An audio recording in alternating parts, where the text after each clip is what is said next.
Meu marido me trocou por um antigo amor, mas a justiça encontrou os dois.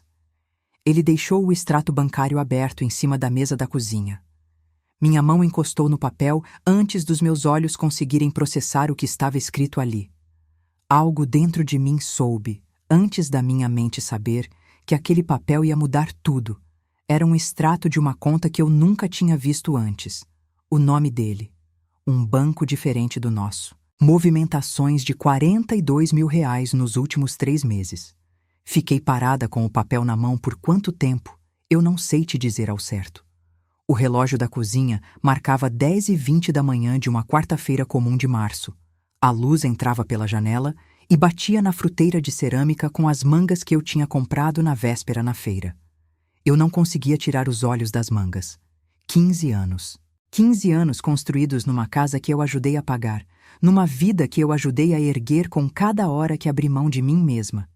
E ele tinha uma conta que eu não conhecia. Dobrei o papel com cuidado. Coloquei de volta no lugar exato onde estava. Fui lavar as louças do café da manhã. As minhas mãos estavam estáveis. A água estava quente. Eu lavei cada tigela, cada copo, cada colher, como se fosse o dia mais normal da minha vida. Meu nome é Vera. Tenho 51 anos e passei 22 deles com o Renato. 15 de casamento, 7 de namoro antes disso. Nos conhecemos numa festa de aniversário de um colega da faculdade dele quando eu tinha 29 anos e ele, 31. Ele usava uma camisa azul marinho e tinha um jeito de escutar as pessoas que eu nunca tinha visto num homem antes. Não aquele jeito de quem está esperando a própria vez de falar enquanto você fala. O jeito de quem realmente quer saber o que você está dizendo. Passei a noite inteira conversando com ele naquela festa. Saímos quando o anfitrião já estava claramente querendo que todo mundo fosse embora. Na calçada, de madrugada, ele perguntou se eu queria tomar um café. Era uma quinta-feira. Eu trabalhava às 8 da manhã. Fui. Quando ele me pediu em casamento, foi numa noite comum de terça-feira, no sofá da nossa casa, com o jornal ligado no volume baixo, sem joelho no chão, sem restaurante caro, sem caixa de veludo. Só ele me olhando de lado e dizendo: "Acho que devia ter te perguntado isso antes." Eu disse sim antes de ele terminar a frase. Construímos tudo juntos, eu e Renato. A casa, comprada quando ainda éramos novos demais para entender direito o tamanho da dívida que estávamos assumindo. A empresa dele de consultoria de engenharia, que nasceu na mesa da sala com um computador emprestado e as economias que eu tinha guardado em 6 anos de trabalho como técnica em contabilidade. Os filhos que não vieram. A dor que ficou entre nós por um tempo e que depois pareceu virar cicatriz. Eu abri mão da carreira que queria seguir para cuidar da dele. Na época não me pareceu uma renúncia. Parecia uma escolha. Não me arrependi. Não me arrependi até começar a me perguntar se ele tinha sequer percebido. Eu trabalhei na empresa com ele por 6 anos sem salário formal. Cuidava da parte administrativa, da contabilidade interna, dos contratos com clientes. Enquanto ele fechava os projetos de engenharia, eu garantia que o dinheiro que entrava ia para o lugar certo, que os impostos estavam em dia, que os funcionários recebiam na data. Era invisível, esse trabalho. Não constava em nenhum documento, não tinha CNPJ, não tinha registro. Mas a empresa não teria funcionado sem esse trabalho. Ele sabia disso. Nos primeiros anos, agradecia muito. Depois foi sendo uma coisa que simplesmente estava lá, como a luz elétrica da sala. Ninguém agradece a luz que acende quando você aperta o interruptor. O primeiro sinal apareceu numa noite de outubro, uns 8 meses antes de eu encontrar aquele extrato. Era quase meia-noite e eu fui à cozinha tomar água. Passei pelo escritório e vi a luz do celular dele piscando no escuro em cima da mesa, sozinho. Não era incomum. O celular dele vivia ali depois que ele chegava em casa. Mas quando voltei para o quarto, ele não estava dormindo. Estava deitado com os olhos abertos no teto e as mãos juntas sobre o peito, como quem está esperando alguma coisa. Eu perguntei se estava bem. Ele disse que estava. Virou de lado e ficou quieto. Eu demorei mais de 1 hora para conseguir dormir. Naquela época, eu atribuí ao estresse do trabalho. Depois, entendi que era o estresse de quem está guardando um segredo pesado. O segundo sinal veio algumas semanas depois, num almoço de domingo na casa dos meus sogros. Depois de comer, os homens foram para a varanda, como sempre. Eu estava na cozinha ajudando a sogra a guardar a louça com a janela entreaberta. Não consegui ouvir a conversa toda, mas ouvi o Cláudio, irmão do Renato, dizer o nome de uma mulher. Patrícia. E ouvi o silêncio que veio depois, por parte do Renato. Um silêncio comprido demais para ser sobre nada. Logo em seguida, o Renato disse alguma coisa em voz baixa que eu não consegui captar. O Cláudio deu uma risada curta. Eu continuei guardando os pratos e não disse nada. O terceiro sinal foi o celular novo. O Renato nunca ligou muito para a tecnologia. Tinha o mesmo aparelho há 3 anos, usado, sem proteção de tela, praticamente sem aplicativos além do que o trabalho exigia. Em novembro, ele chegou com um aparelho novo, premium, caixa ainda fechada. Disse que a empresa tinha precisado que ele atualizasse para os softwares de gestão mais novos. Instalou uma senha que eu nunca vi antes. O celular parou de ficar solto na mesa do escritório. Começou a dormir no carregador do lado da cama dele. Eu não perguntei nada. Devia ter perguntado. Não perguntei porque havia 22 anos eu tinha construído o hábito de confiar nele sem precisar perguntar. Confianças antigas têm essa armadilha. Elas ficam no lugar mesmo depois que o fundamento desaparece. Houve ainda um quarto sinal que só entendi depois. Em dezembro, no almoço de Natal na minha sogra, o Renato foi o primeiro a propor ir embora. Isso não era normal. Ele sempre gostava de ficar, de sobremesa, de conversa de mesa longa. Naquele Natal, ele estava com o celular no bolso a tarde inteira e às 19 horas disse que estava cansado e que precisávamos ir. Eu disse que ficaria mais um pouco com a sogra. Ele disse, pode ficar, eu vou de Uber. Foi de Uber para a casa do próprio Natal. Eu fiquei. Tomei café com a sogra. Voltei por volta das 21 horas. Ele já estava dormindo quando cheguei. Ou fingia estar. Na época pensei, está muito estressado com o trabalho. Depois entendi o que era aquela pressa de sair do Natal antes que alguém percebesse alguma coisa. Os sinais existiam. Existiam com clareza, com horário, com detalhe físico concreto. Eu os vi todos. Só que eu os vi com os olhos de uma mulher que não estava procurando traição. Estava procurando estresse de trabalho. Estava procurando uma fase difícil. Estava procurando o tipo de explicação que cabe dentro do casamento sem exigir que o casamento se quebre. Os olhos veem o que a cabeça aceita ver. Essa é a lição mais cara que aprendi. Quero te contar que tipo de mulher eu fui nesse casamento, porque isso importa para entender o que aconteceu depois. Quando a empresa do Renato quase fechou no 3º ano, eu peguei um segundo emprego. Trabalhava de dia no escritório de contabilidade onde eu era funcionária. À noite fazia declarações de imposto de renda para pessoa física em casa. Nos fins de semana, organizava documentação para pequenos negócios do bairro. Não reclamei para ele nenhuma vez. Fazia porque precisava. Fazia porque éramos nós dois contra o mundo, e era assim que eu entendia o que era estar casada com alguém. Não metade e metade. Tudo e tudo. Quando a empresa cresceu e ele precisou contratar os primeiros 3 funcionários, fui eu quem passou 6 meses estruturando todo o processo administrativo sem cobrar 1 centavo. Abri o CNPJ. Negociei com o banco o primeiro capital de giro. Passei noites estudando tributação para pequenas empresas de prestação de serviços para que ele não precisasse pagar um contador caro no início. Criei os modelos de contrato que ele usou com os clientes por anos. Organizei o sistema de arquivamento que existe até hoje, ou existia até onde eu sei. Houve um ano em que ele perdeu um contrato grande e ficou 4 meses sem conseguir fechar nada novo. Foi o ano em que eu virei o único salário da casa. Não falei sobre isso com ninguém. Não porque me envergonhasse, porque era meu marido e era o que havia para fazer. Ele saía todo dia, batia nas portas, tentava. Quando ele finalmente fechou um contrato novo, chorou na minha frente pela única vez na vida dele. Eu segurei o rosto dele nas mãos. Disse, eu sabia que você ia conseguir. Disse isso de verdade. Tinha um tempo em que ele me ligava do trabalho só para contar uma bobagem. Uma situação absurda numa reunião. Um cliente com jeito engraçado, uma piada interna com os funcionários. Ele ligava porque queria que eu risse junto com ele. Eu ficava no corredor do escritório onde eu trabalhava com o telefone no ouvido, tentando não rir alto para não chamar a atenção das colegas. Eram ligações de 5 minutos que não tinham nenhuma utilidade prática. Eram a coisa mais importante do dia. Tinha uma viagem que fizemos no 5º ano de casamento para o litoral norte. Um fim de semana numa pousada simples, porque não tínhamos dinheiro para mais do que isso. Choveu desde a hora que chegamos até a hora que fomos embora. Ficamos 2 dias inteiros dentro do quarto, comendo besteira que compramos no mercadinho da estrada, assistindo série no notebook, deitados um em cima do outro.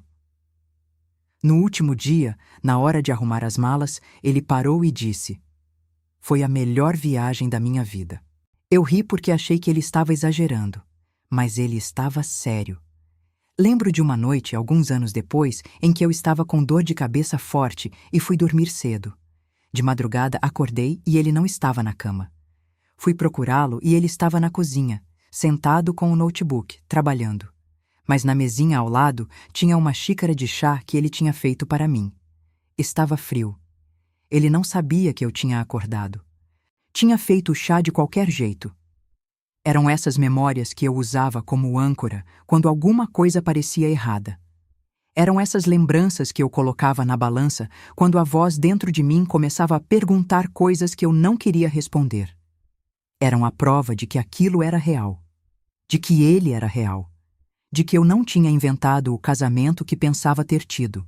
Tem uma coisa que ninguém te conta sobre viver uma traição dentro de um casamento longo. Não é que a dor seja insuportável desde o primeiro momento, é que ela é confusa. Porque ao mesmo tempo que você está com raiva, você está com saudade. Ao mesmo tempo que você sabe o que está vendo nos documentos, uma parte de você ainda está segurando aquela xícara de chá frio que ele tinha feito às 3 da manhã sem saber que você ia acordar. As duas coisas existem ao mesmo tempo e você não sabe bem o que fazer com isso. Eu tinha construído uma identidade inteira dentro daquele casamento. Não apenas a identidade de esposa, que é a palavra óbvia e insuficiente para o que eu era, mas a identidade de pessoa que faz as coisas funcionarem. A pessoa que segura. A pessoa que não reclama quando precisa trabalhar mais porque o negócio precisa. A pessoa que faz o chá antes de dormir mesmo quando está cansada. A pessoa que lembra do aniversário dos clientes dele porque ele esquecia. A pessoa que, quando alguém perguntava como o Renato tinha conseguido construir aquilo tudo, dizia: "Ele é muito dedicado." Nunca dizia: "Eu fiz a metade do que está ali." Aprendi a não dizer porque parecia desnecessário, porque éramos nós dois. Porque o que era dele era meu e o que era meu era dele, e então a fronteira não importava. Até importar. Tem um momento específico que eu volto às vezes sem querer. Era uma reunião com um cliente grande, uns 6 anos atrás. O cliente tinha pedido ao Renato uma apresentação de viabilidade financeira para um projeto de retrofit de um galpão industrial. Era exatamente o tipo de análise que eu sabia fazer e que ele não dominava. Passei 4 dias preparando as planilhas, os gráficos, a projeção de retorno em cenários diferentes. No dia da reunião, ele foi sozinho. Voltou animado. Disse que o cliente tinha adorado a apresentação. Disse: "Você é a melhor." Sorriu para mim do jeito que ele sorria quando estava feliz de verdade. E eu fiquei contente. Genuinamente contente. Não me lembro de ter pensado que devia estar lá também. Não estou te contando isso para construir um inventário de injustiças. Não foi assim que eu vivia. Eu não vivia em ressentimento. Vivia em confiança. A diferença entre os dois é que o ressentimento você carrega. A confiança você deposita. E quando você deposita tudo em um lugar e aquele lugar falha, não é que você perde o valor depositado. É que você percebe que nunca teve nenhuma garantia. A garantia que eu achava que tinha era ele. O jeito que ele escutava. A camisa azul marinho da primeira noite. O chá frio que ele não sabia que eu ia encontrar. Essas coisas eram reais. O que aconteceu depois também foi real. Esse é o tipo de coisa que demora um bom tempo para a cabeça aceitar. Mas o Renato que chegava em casa no início daquele ano não era o Renato da pousada na chuva. Chegava tarde com um jeito de cansado que eu reconhecia como diferente do cansaço de trabalho. Era o cansaço de quem carrega alguma coisa pesada que não pode pousar em lugar nenhum da própria casa. Quando eu tentava conversar sobre o dia dele, ele respondia com uma ou duas palavras.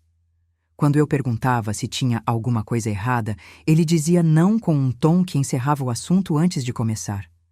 Eu comecei a me perguntar o que eu tinha feito de errado. Vou te contar isso com clareza porque precisa ser dito. Essa é a parte mais difícil de reconhecer. Antes de procurar qualquer prova do que ele estava fazendo, eu passei semanas tentando encontrar a falha em mim mesma. Será que eu tinha me descuidado de alguma forma? Será que eu tinha dito alguma coisa sem perceber? Será que eu tinha parado de tentar sem notar? Isso é o que a traição de alguém que você confia faz com você. Antes de te deixar com raiva de quem errou, ela te deixa com dúvida de você mesma. E a dúvida dói mais do que a raiva. O extrato que encontrei naquela manhã de março era o começo. Não o começo da traição. O começo da minha compreensão. Preciso te contar o que aqueles dias de pesquisa silenciosa fizeram comigo.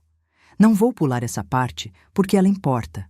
Porque é fácil, de fora, imaginar que quando você descobre uma traição desse tamanho, você age com clareza e determinação desde o primeiro segundo. Não é assim. Nos dias em que eu fui ao banco, ao cartório, ao computador, eu estava fazendo tudo isso com uma parte de mim que ainda esperava estar errada. Cada arquivo que eu abria, uma parte minúscula de mim queria que o arquivo dissesse outra coisa, que houvesse uma explicação razoável, que eu tivesse mal interpretado o extrato, que a pasta no computador fosse de outra pessoa, de outro projeto, de outra realidade. Cada arquivo confirmava o que a parte maior de mim já sabia. E cada confirmação era um degrau a menos para descer. Tem um detalhe que eu não te contei sobre a noite em que encontrei a pasta. Quando eu fechei o computador e fui fazer o jantar, o Renato chegou em casa enquanto eu estava cortando a carne. Ele me cumprimentou como sempre. Eu respondi como sempre. Ele foi trocar de roupa. Voltou e ficou me contando sobre o dia dele enquanto eu terminava de cozinhar. Eu respondia com os sons certos nos momentos certos. Ele não percebeu nada. Não havia nada para perceber, na aparência. Uma mulher cortando carne. Uma conversa de fim do dia. Uma cozinha com cheiro de alho e azeite. Mas dentro de mim, naquela cozinha, eu estava do outro lado de um precipício que ele não sabia que existia ainda. Só eu sabia. E eu ainda não sabia o que ia fazer com o que sabia. Naquela tarde, enquanto ele estava no trabalho, fui ao computador do escritório de casa. Nós dois tínhamos acesso. Era um computador velho que usávamos para contas domésticas, documentos pessoais, recibos. Não estava procurando nada específico. Ou estava, mas não conseguia nomear o que esperava encontrar. Abri os documentos e comecei a passar pelas pastas com um propósito que minha mente ainda estava se recusando a admitir completamente. Encontrei a pasta no final da tarde. Estava nomeada com o número do ano, igual a todas as outras pastas de documentos anuais que nós mantínhamos. Dentro, uma série de arquivos com nomes técnicos, áridos. Contrato de constituição de sociedade. Comprovantes de transferência, extrato de conta empresarial. Sentei mais fundo na cadeira e li cada arquivo com calma. Levei quase 2 horas. Quando terminei, minha boca estava completamente seca e eu precisei beber água 2 vezes antes de conseguir continuar lendo. A empresa tinha sido registrada 5 meses antes. Os sócios eram Renato e uma mulher chamada Patrícia Moura. Capital social de R$180 mil, dividido igualmente entre os dois. Objeto social. Consultoria em design de interiores e gestão de ambientes comerciais. Patrícia Moura. O nome que o Cláudio tinha dito na varanda naquele domingo. Passei o dia seguinte pesquisando. O perfil dela no LinkedIn era público e detalhado. Graduada em administração pela mesma universidade em que o Renato tinha estudado. Trabalhou em São Paulo por 14 anos em uma empresa de decoração de alto padrão. Retornou à nossa cidade havia pouco mais de um ano. Na foto do perfil, ela tinha uns 45 anos. Cabelos claros na altura do ombro, sorriso de quem está sendo fotografada por alguém que ela gosta e que está do outro lado da câmera. Um sorriso que não é para o fotógrafo profissional. É para uma pessoa específica. Continuei procurando. Encontrei uma foto mais antiga, de um perfil que ela tinha numa rede que quase ninguém usa mais, com fotos digitalizadas de físico. Era ela de uns 20 e poucos anos, a foto com aquela textura granulada de quem fotografou papel impresso. Do lado dela, um rapaz de cabelos escuros com um sorriso que eu reconheci antes de reconhecer o rosto. O rapaz era o Renato. Eram jovens. Tinham os corpos um virado para o outro da forma que os corpos ficam quando as pessoas estão juntas. Fechei o computador com cuidado. Fui fazer o jantar. Cortei carne, refoguei alho, cozinhei arroz. Coloquei a mesa para 2. Quando ele chegou, me perguntou o que tinha de jantar. Eu disse, carne com arroz. Ele disse, ótimo. A gente comeu em silêncio, que não era diferente de vários outros silêncios que a gente tinha tido nas últimas semanas. Depois do jantar, ele foi para o escritório com um notebook. Eu lavei a louça. Eu precisava de mais antes de abrir a boca. Aprendi isso em anos de contabilidade. Você não acusa com suspeita. Você documenta. Você fundamenta. Você chega com o que é concreto e não com o que você pressente. Sentimento não é prova. Papel é prova. Nos dias seguintes, continuei. Fui ao cartório de registro de empresas com o número do CNPJ que tinha encontrado na pasta e solicitei a ficha completa da empresa. A empresa existia. Era real. Registrada na data que constava nos documentos. Depois fui ao banco. Pedi na agência o extrato completo dos últimos 12 meses da conta poupança conjunta que nós mantínhamos há anos para emergências e investimentos da família. A atendente me olhou com um olhar que, na época, eu interpretei como cansaço de fim de turno. Mais tarde entendi que era um olhar de alguém que já estava vendo o que eu ainda ia ver.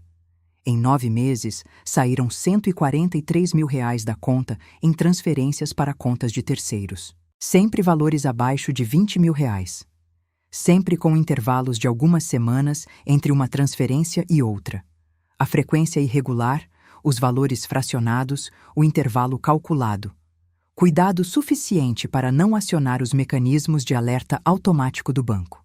Descuido suficiente para deixar um extrato aberto em cima de uma mesa de cozinha. Fiquei sentada no estacionamento do banco por quase 1 hora depois de sair. Não chorei. Meu peito estava pesado demais para qualquer coisa além de respirar. Ficava olhando para o volante e repetindo um número. 15 anos. Não 143 mil. 15 anos.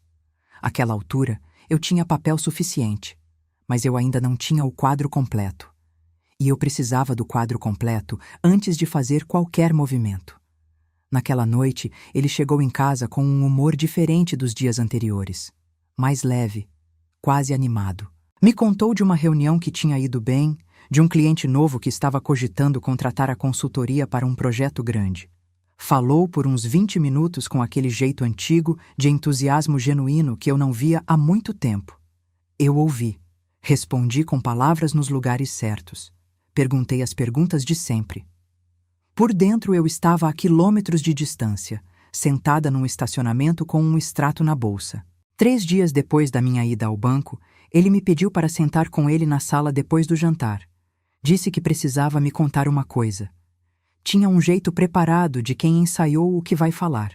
Disse que estava infeliz, que havia muito tempo estava infeliz, que tinha encontrado alguém com quem se sentia inteiro de um jeito que ele não conseguia mais ignorar. Não disse o nome dela naquele momento. Não precisou. Disse que queria o divórcio. Disse que tinha pensado muito e que era a decisão mais honesta que ele conseguia tomar diante da situação. Usou a palavra honesta. Eu olhei para ele. Para os 15 anos que estavam na cara dele. Para a camisa que eu tinha passado 2 dias antes, porque ele tinha pedido especificamente que eu passasse aquela. Fiz uma pergunta só. Quanto tempo? Ele demorou um momento para responder. Uns 8 meses. 8 meses do relacionamento com ela. A conta já estava aberta 2 meses antes de ela aparecer. Havia 2 meses antes de ela entrar na história, ele já tinha começado a mover dinheiro. Ele pediu que eu entendesse. Disse que não era sobre mim, que eu era uma pessoa incrível, que ele tinha muito respeito e carinho por mim. Usou a palavra respeito, usou a palavra carinho. Esperei ele terminar. Então perguntei, com a mesma voz tranquila que eu tinha usado para perguntar sobre o jantar aquela semana. E a empresa? Ele pausou. Que empresa? A que você abriu com ela? Com 90 mil reais que saíram da nossa conta conjunta em transferências fracionadas ao longo de 9 meses. O rosto dele mudou. Não de culpa, não de arrependimento, de cálculo, como quem está reformulando a estratégia em tempo real. Disse que era um investimento separado, que o dinheiro era da conta dele também, que ele tinha tanto direito quanto eu sobre aquele dinheiro. Que eu estava confundindo as coisas, que estava sendo irracional por conta do choque da situação. E então disse uma frase que ficou gravada em mim com a precisão de um número numa planilha. Vera, você sempre foi muito instável emocionalmente. Essa reação que você está tendo agora, essa postura acusatória e desproporcional, é exatamente o tipo de coisa que me afastou de você. Instável, acusatória, desproporcional. Eu tinha passado 22 anos sendo a parte mais funcional e estável da vida desse homem. Tinha segurado tudo o que precisava ser segurado. Tinha calado tudo o que precisava ser calado. Tinha aberto mão de tudo o que precisava ser aberto mão. Tinha segurado a empresa, a casa, o casamento, as contas, os sonhos que viraram sonhos comuns e depois viraram rotina e depois viraram silêncio. E ele usou a palavra instável. Me levantei, fui para o quarto, fechei a porta sem bater. Ouvi ele ligar para alguém meia hora depois. A voz era baixa, mas o tom era mais leve do que quando tinha entrado pela porta. Riu uma vez, uma risada pequena e íntima. Fui ao banheiro, abri a torneira fria, coloquei os 2 pulsos embaixo da água gelada. Fiquei assim por um tempo que não sei medir. A água era fria e eu ficava repetindo em silêncio, como uma conta que eu precisava conferir. Eu sei o que eu sei. Eu tenho o que eu tenho. Eu sei o que eu sei. Não dormi naquela noite. Fiquei deitada com os olhos abertos no teto e o coração batendo num ritmo errado, como se cada batida precisasse de um esforço extra para acontecer. A cama estava quente e eu estava com frio. O apartamento estava em silêncio e eu ouvia cada som com uma clareza estranha. O geladeiro ligando, um carro passando lá fora, a respiração dele do outro lado da cama. Ele dormia. Dormia com a tranquilidade de quem acabou de se livrar de um peso. Por volta das 3 da manhã, peguei o anel de casamento. Não tirei com raiva, não tirei com gesto dramático. Tirei devagar, como quem remove um curativo que já não está mais cobrindo uma ferida aberta, que está cobrindo pele sã, ou o que restou de pele. Coloquei na mesa de cabeceira. Olhei para ele por um tempo longo. Era pequeno, simples, um solitário modesto com um brilhante que a gente tinha escolhido juntos numa joalheria de shopping numa tarde de sábado 22 anos atrás. Eu tinha amado aquele anel, amava ainda, de uma forma que já não tinha para onde ir. Foi ali que algo dentro de mim terminou de vez. Não foi com raiva. Não foi com desespero. Foi com uma clareza fria e absoluta. Como quando você fecha uma planilha depois de revisar os números pela última vez e o saldo está errado, e você sabe, sem nenhuma margem de dúvida, que os números não mentem. O saldo real era esse. 143 mil reais desviados de uma conta que eu tinha alimentado junto com ele por anos. Uma empresa montada com o nosso patrimônio para financiar a vida que ele estava construindo sem mim. Um casamento que havia muito tempo ele tinha decidido encerrar sem me comunicar a decisão. E eu era a única pessoa naquela casa que ainda estava operando com os dados errados. Não vou te contar essa parte de forma bonita ou arrumada. Não foi bonita. Não foi arrumada. Nos 3 dias seguintes comi quase nada. Não foi uma decisão consciente de não comer. Era que quando eu tentava colocar comida na boca, alguma coisa no meu estômago recusava. Fiz chá que esfriava sobre o fogão sem eu tomar. Abri a geladeira múltiplas vezes e fechei sem pegar nada. Num dado momento, percebi que havia um dia inteiro que eu não tinha comido coisa alguma. Comi metade de uma torrada e parei. Na segunda ou terceira tarde, fui ao banheiro e fiquei parada em frente ao espelho por mais tempo do que era necessário para qualquer coisa prática. Não estava me arrumando. Não estava procurando nada específico no reflexo. Só ficava olhando para aquela mulher como se fosse a primeira vez, tentando descobrir o que ela sabia, o que ela valia, o que havia sobrado. Na quinta-feira daquela semana, a Solange me ligou. Solange é irmã do Renato, mas durante anos eu tinha considerado uma das pessoas mais próximas que eu tinha. Ela ligou com um jeito de quem já foi informada de tudo e está ligando para cumprir uma obrigação. Disse: Vera, eu soube. Fico muito triste com tudo isso. Mas você precisa tentar entender que o Renato passou muito tempo tentando. Tentando o quê? Ela não especificou. Eu não perguntei. Disse obrigada por ligar. Desliguei. Sentei no chão da cozinha com as costas na geladeira e as pernas esticadas na frente. O chão estava frio de cerâmica. Não chorei. Queria chorar e não conseguia. Era um vazio seco demais para a lágrima. Era um tipo de dor que não tem saída pelo choro. Passei a semana seguinte sozinha de uma forma que eu não conseguia nomear bem. Não era a solidão de quem não tem ninguém. Era a solidão de quem tem algumas pessoas, mas percebe que nenhuma delas entende o tamanho do que aconteceu. Porque para entender o tamanho, você precisaria entender os 15 anos. Precisaria ter estado presente naqueles almoços de domingo, onde eu servia o prato do Renato antes de servir o meu sem pensar. Nos plantões que eu fiz nos computadores da empresa enquanto ele fechava contratos. No ano que eu trabalhei 2 empregos enquanto ele se reestabelecia. Ninguém estava lá para ver isso tudo. Então, quando tentavam consolar, consolavam a parte que conheciam, que era menor do que o que havia sido perdido. A Carmen foi a exceção. Ela não tentou diminuir nem aumentar.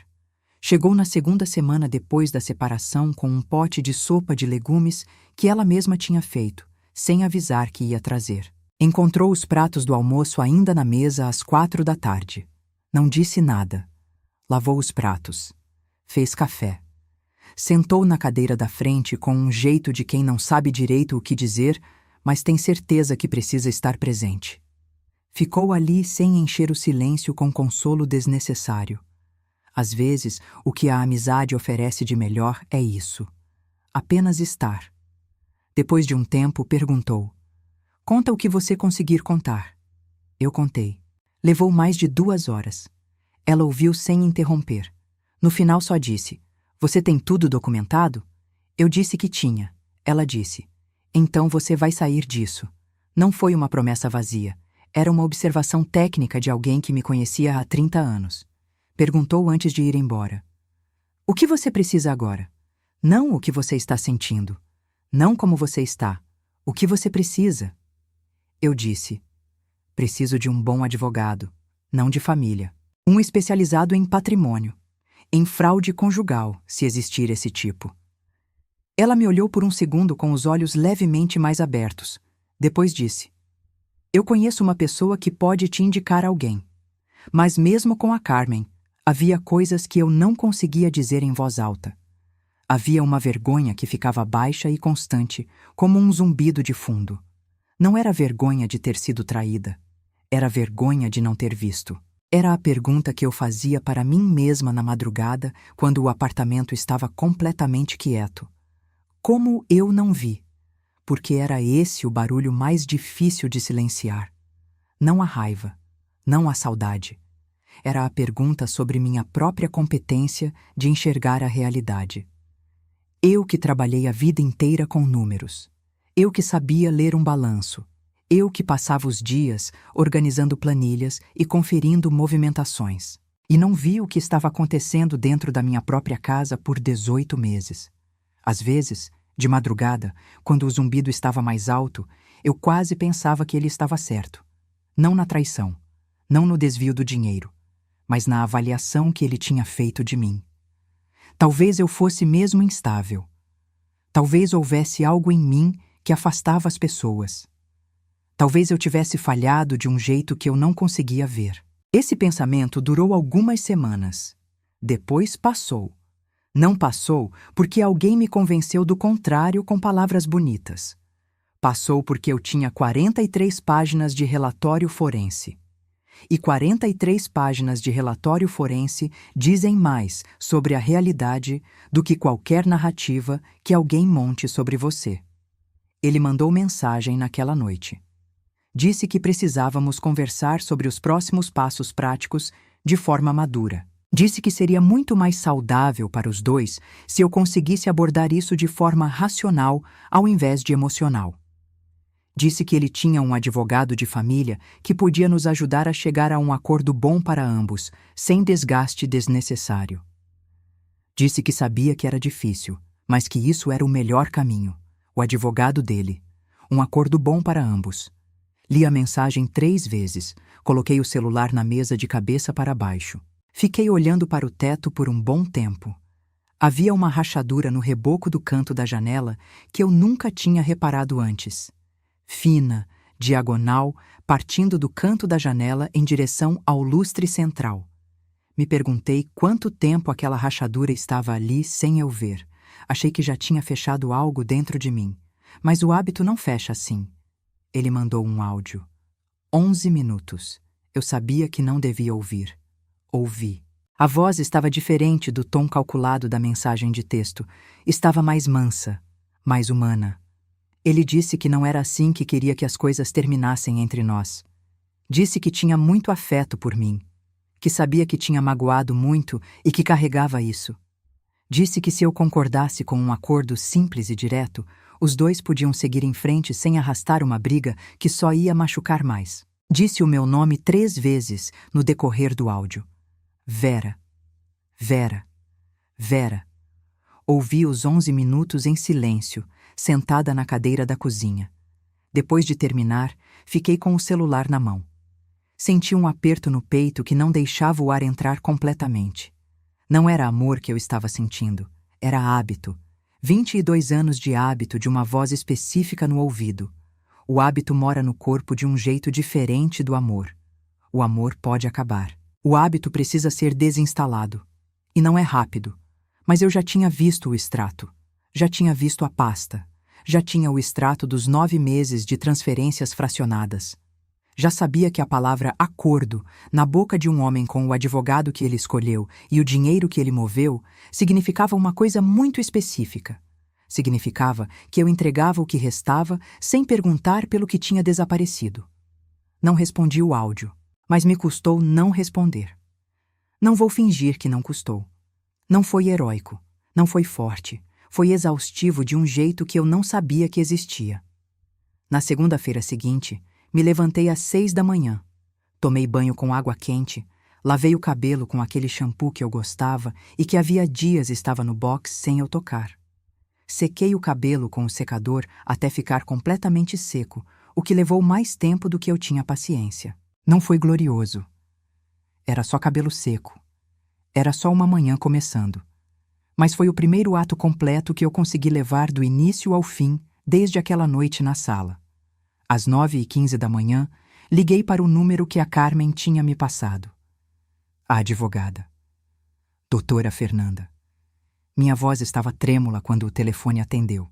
Disse: meu marido está pedindo divórcio e acredito que houve desvio de bens conjugais para constituir sociedade com terceira pessoa. Ela perguntou: você tem documentos? Eu disse: tenho. Ela disse: pode vir hoje de tarde? Eu disse que podia. Fui.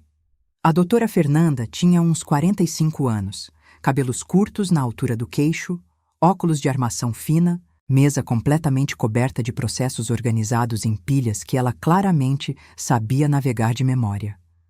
Ela me ouviu por pouco mais de 1 hora sem interromper. Só anotava. Quando eu terminei de falar, ela ficou em silêncio por um momento, olhando para as anotações. Depois, levantou os olhos e perguntou: o que você quer? Não. O que você acha que tem direito? Não. O que você acha que é possível? O que você quer? Eu sabia exatamente o que eu queria. Queria o que era meu. Queria que o que ele fez fosse reconhecido como real por alguém além de mim. Queria que o número de R$ 143 mil existisse em algum documento oficial com o nome dele do lado. Um mês depois, eu tinha alugado um apartamento pequeno do outro lado da cidade. Estava mobiliado com o mínimo. Tinha uma cama, uma mesa, 2 cadeiras e uma cafeteira. Era suficiente. 2 meses depois, ainda não estava bem. Mas estava funcional. Tinha voltado ao trabalho. Saía de manhã, cumpria o expediente, voltava. Às vezes, no caminho de volta, eu passava em frente ao prédio onde a gente morava e olhava para as janelas do nosso andar. Não sei o que eu esperava ver. Via só janelas com luz. A doutora Fernanda tinha indicado um contador forense chamado Dr. Augusto. Era um homem quieto, de uns 50 e tantos anos, com o jeito meticuloso de quem passou a vida inteira dentro de números e passou a enxergar padrões onde outros veem apenas algarismos. Passou 6 semanas dentro dos documentos da empresa do Renato e nos extratos que conseguimos via liminar judicial. Quando me apresentou o relatório, eram 43 páginas de análise. Não eram apenas os 143 mil da conta conjunta. Havia mais.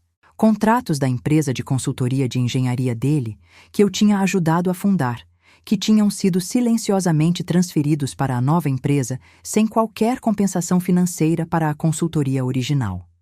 Clientes que eram patrimônio da consultoria, com relacionamentos construídos ao longo de anos, haviam sido redirecionados para o novo negócio. Havia uma estrutura montada com cuidado e executada ao longo de pelo menos 18 meses. 18 meses. Enquanto eu passava os domingos fazendo almoço na casa dele, enquanto eu passava as noites no mesmo quarto que ele, enquanto eu mantinha tudo funcionando que precisava funcionar, ele passava 18 meses desmontando o que era nosso para montar o que seria deles. No total, o Dr. Augusto estimou que o desvio de bens conjugais chegava a R$ 380 mil em bens, contratos e capital deslocado. Ele apresentou isso numa tarde de terça-feira, com a mesma voz calma e técnica com que teria apresentado qualquer outro relatório.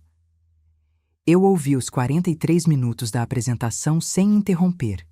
Quando ele terminou, agradeci. Me levantei, fui ao banheiro do corredor do escritório dele e fiquei com as mãos sob a água fria da torneira por uns 2 minutos. Depois voltei e assinei a autorização para que o relatório fosse entregue à doutora Fernanda. 3 semanas depois, a doutora Fernanda entrou com a ação. Era segunda-feira de manhã quando o oficial de justiça chegou ao escritório do Renato para entregar a citação e a liminar de bloqueio preventivo de bens. Soube da execução pela doutora Fernanda, que recebeu confirmação da equipe de serviço ainda pela manhã. Ela me mandou mensagem às 10h27.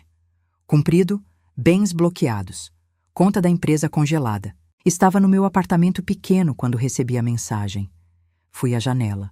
A rua lá embaixo, um dia de semana comum. Pessoas passando, ônibus, um caminhão de entrega. Um dia inteiramente comum. Mas não era. Não senti alegria naquele momento. Senti algo diferente. Senti que os números finalmente estavam no lugar certo, que a planilha tinha sido corrigida. A audiência de conciliação foi marcada para 2 semanas depois. Ele apareceu com o advogado e com um rosto que eu não reconhecia. Não era o rosto do homem que tinha me chamado de instável na sala da nossa casa. Era o rosto de quem passou 2 semanas percebendo que as regras do jogo tinham mudado. O advogado dele tentou contestar os valores, argumentou que grande parte do que constava no relatório era interpretação subjetiva, que as transferências eram movimentações legítimas dentro dos direitos individuais dele como cônjuge. A doutora Fernanda apresentou as 43 páginas. Apresentou os extratos com os valores e as datas.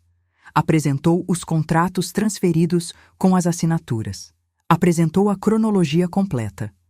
18 meses de movimentações documentadas. No intervalo da audiência, no corredor do fórum, ele se aproximou de mim enquanto as equipes de advogados estavam do outro lado. Ficou de frente para mim. Disse em voz baixa: Vera, você não precisava ter chegado a isso. Eu olhei para ele por um momento. Para o rosto que eu conhecia melhor do que o meu. Para os anos que estavam lá, na pele, no jeito de ficar em pé. Disse: Renato, você chegou a isso quando usou o nosso dinheiro para montar a vida com outra pessoa durante 1 ano e meio sem me dizer nada. Ele não respondeu. Voltamos para a sala. A conciliação não chegou a acordo. Fomos a julgamento. Levou mais 5 meses.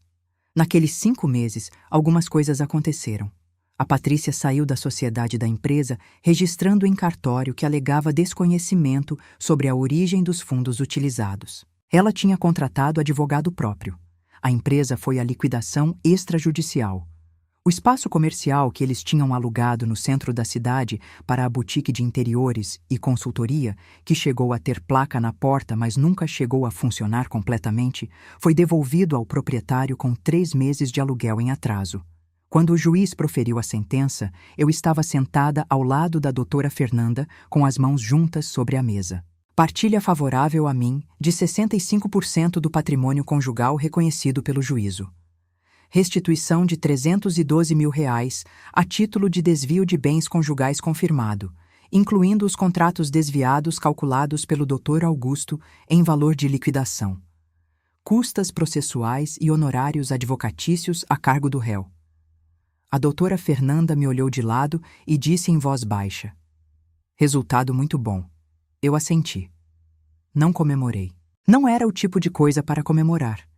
Era o tipo de desfecho que você aceita com seriedade porque o que foi perdido, o que de verdade foi perdido, não tem número em tabela judicial. Mas o dinheiro importava. O dinheiro importava porque era a prova concreta de que eu não tinha inventado nada. De que o que ele fez tinha peso, tinha número, tinha valor documentado, tinha consequência real e registrada. Não era instabilidade emocional. Era um desvio de R$380 mil, documentado em 43 páginas.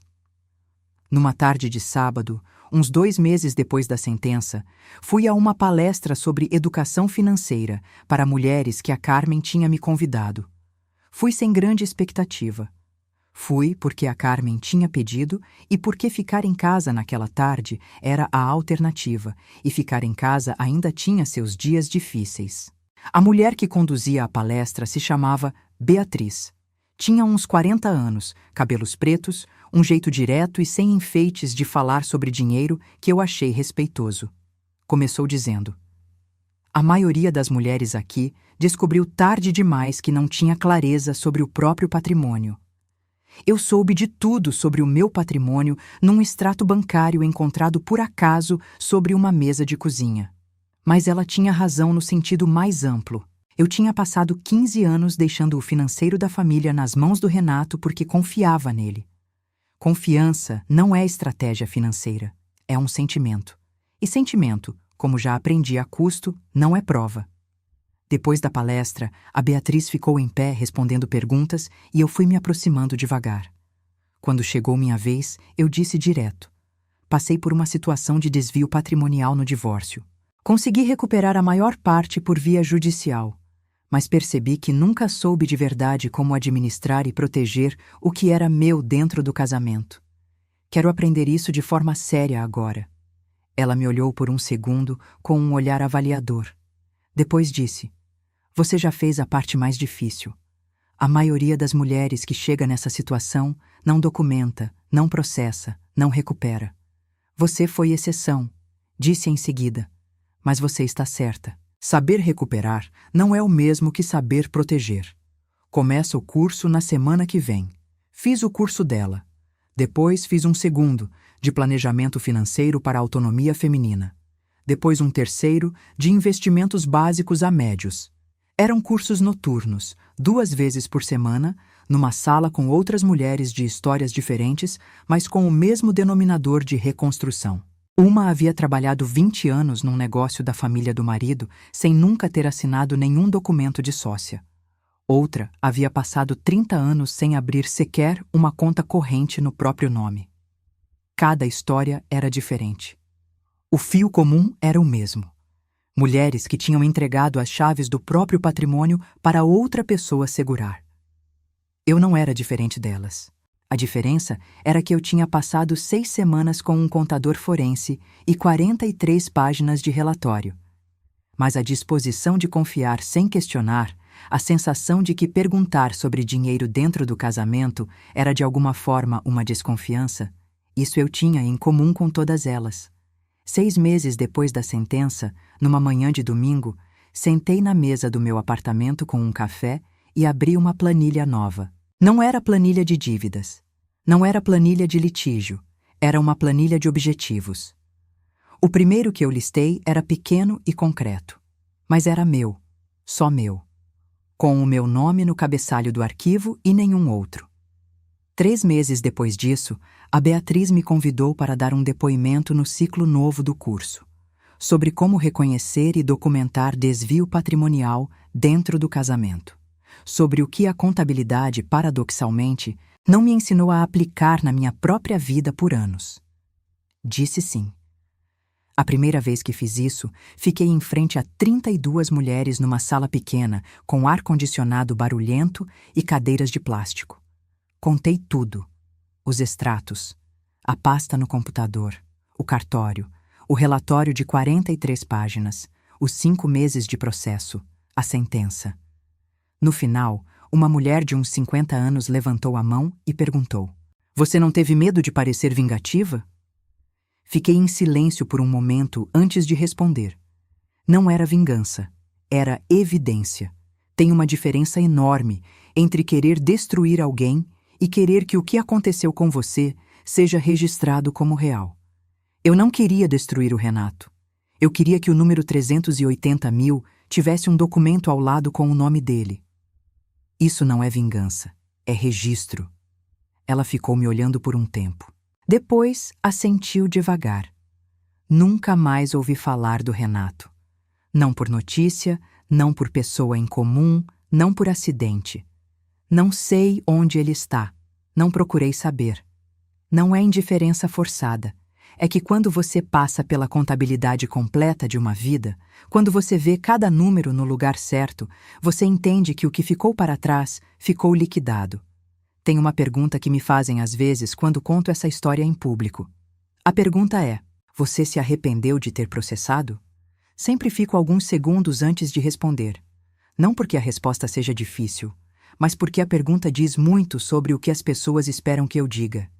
Esperam que eu diga que foi pesado demais, que deixou cicatriz demais, que se eu tivesse feito mais suave, eu teria saído menos machucada. Minha resposta é não. Não me arrependi. Não por causa do dinheiro, embora o dinheiro tivesse importância real e concreta. Me arrependi de uma coisa só nessa história inteira. Me arrependi de não ter prestado atenção nos sinais que existiam. Não porque eu me culpo. Não porque eu devesse ter desconfiado mais. Me arrependi porque durante anos eu me recusei a usar as mesmas ferramentas que eu usava no trabalho para entender o que estava acontecendo na minha própria vida. Um extrato bancário é um extrato bancário, dentro do casamento ou fora dele. Um número que não fecha é um número que não fecha. Aprendi isso tarde, mas aprendi. Hoje ensino isso para outras mulheres, não como punição, não como desconfiança a ser cultivada dentro do casamento, como alfabetização básica, como a diferença entre amar e abdicar. Você pode amar plenamente e ainda assim saber o que está assinado no seu nome. Você pode confiar e ainda assim conhecer o saldo da conta conjunta. Isso não é desconfiança. É responsabilidade. É a coisa que eu devia ter feito desde o começo. O anel ainda está na gaveta do apartamento. Nunca joguei fora. Não porque guardo sentimento nele, porque é um objeto. Objetos não têm culpa do que as pessoas fazem. Em algum momento vou saber o que fazer com ele. Ainda não é esse momento. Hoje tenho um trabalho que é meu. Uma conta corrente e uma conta de investimentos que são só minhas. Um apartamento que escolhi sozinha, que pago sozinha, que organizo do jeito que quero. Uma planilha de objetivos que cresce a cada trimestre. Não todos os dias são leves. Tem manhãs que acordo com o peso dos 15 anos, com a memória da pousada na chuva e dos 2 dias dentro do quarto comendo besteira. Com a voz dele me ligando do trabalho só para me fazer rir. Essas memórias não somem, mas ficam no lugar certo. O lugar delas é o passado. O passado não tem por que destruir o presente, a não ser que você deixe. O futuro tem uma planilha de objetivos e uma janela com boa luz. E se você já esteve nesse lugar escuro e saiu, me conta nos comentários. Eu quero saber como você fez.